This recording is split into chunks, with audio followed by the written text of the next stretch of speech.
qoysas danyare ka nool duleedka degmada Xudur ee harunta gobolka Boqol iyo waliba geeka deeq lacag tiradii deerasi $1,000 lanka qaybay deeqdan yamay ballanka tala galay boqortooyada reer Eile Hanjo ka sugan Faajer Faylow yamay bahalabay dad khayr doonga yamay bageekana si rasmi lanka wareejiyay qoysaskii lan qorsheeyay anti dhiniyo ka farahan dadkan yamay bahaynahaano danyare muddo ka noolayeen baadiyada yamay bayon dhiniyo hayna haano loolu ku dabakoyti oo walban haysana Yaaqub Garaad oo kumada bulshada boqortooyada reer Eile safarna ka kooy degmada Xudur ee harunta gobolka Boqol suusan araga xaaladii ka noolin boqortooyada reer Eile ka sugan degmada Xudur usoon wakiil ku hay jariida kale deeqdan halabat yamay bageeka goobjoog ku hay meeligii ka deeqda ka kureeyay qoysaska danyarta waano kumada bulshadii geeka deeqda laagtay yaray tili deersi yamay ba kuma hadaliyeen sida suurada badan la deersi deeqda iyadoo waana dalbadeen antintan ka kaana deeqda la deersi oo markastana lagu warhaya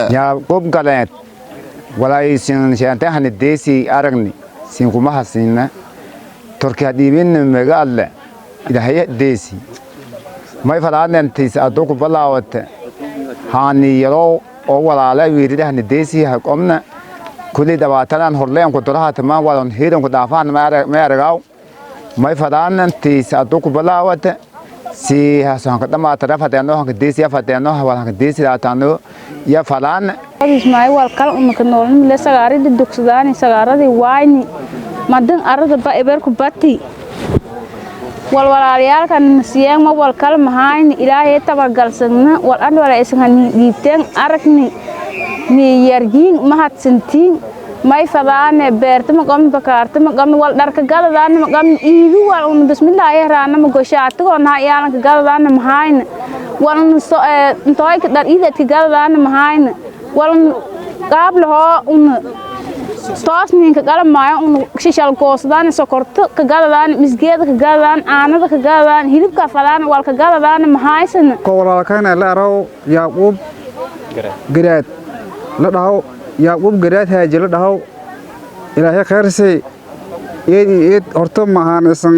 hanin dhiibteen eedan ka mahasagna oo sinu ka mahanagaan ilaahay mahadale inta walaalkayna korjarta ma ko osadana dhabkiyoona dhibaatada ni teeganta kulley rabbaga noo qaado kore ma eedan ka mahasagna anayo hobwalna ku qabdo kore in walna ku badaan wariye Abdinuur Sheekaadan Yuusuf oo deeqdo kor warbixin ku diyaariyay boqortooyada reer Eile dhabkiyo qabaan yamay boosan koreenti ku hadalay deeqda geeka la deersay dadkaasay dhinaca kalena maysan mahadceliyay dadkii halabay deeqdan wayba deeqdan hanin wakiiladay masanaba hana deersiyay lan la ka magacaabo Professor Abdullaahi Abdi Talyaani waana hogaamiyaha dhaqdhaqaaqa xuquuqda ee dadka Soomaaliyeed oo ka nool wadanka gudaajay sidaas oo kale wayba kaalin ha kula jeeysiday masanaba qayb ha kula qaadaday gudoomiyaha qurba joogta ee boqortooyada sagaalka Eile Abdiraxmaan Abdullaahi iyoonay afhayeenka qurba joogta boqortooyada ee qowmiyadda sagaalka Eile Mahad Eilow wayba lana dhamaantiin ilaahay ajar hasanaad lahan koob kornasiin ku sii beesiisin hanin wakiilateen kun iyoonay lamaadi boqol wayba ha ka walnay beesa kaashe waybana geeka ka wareejineen walaalogeen oo lahan ka tala galay